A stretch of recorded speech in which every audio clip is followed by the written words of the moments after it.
Guys कैसे हो? आज हम बनाने वाले हैं सोलर कार जो आपको दिखने में बहुत अच्छी लगेगी। और अभी तक आपने हमारे चैनल को सब्सक्राइब नहीं किया है तो सब्सक्राइब करें और बेल आइकन दबाएं न्यू वीडियो।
से हमारी सोलर कार बन के तैयार हो चुकी है। अभी यार बाहर धूप में ले जाएंगे और फिर इसको ट्राई कर लेते हैं। तो चलिए ले जाते हैं।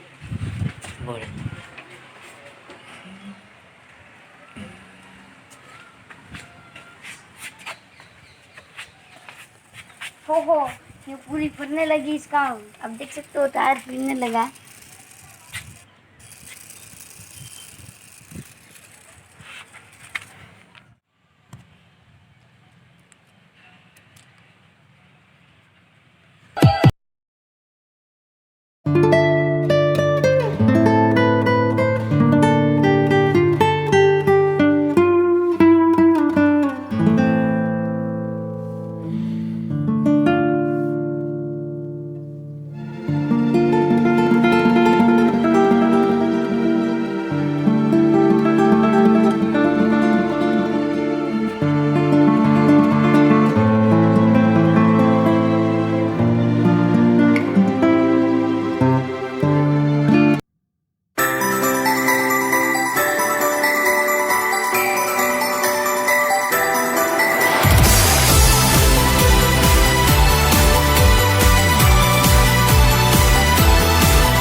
हमारा वीडियो अच्छा लगा है तो लाइक करना और कमेंट करना, सब्सक्राइब करना ना भूलें।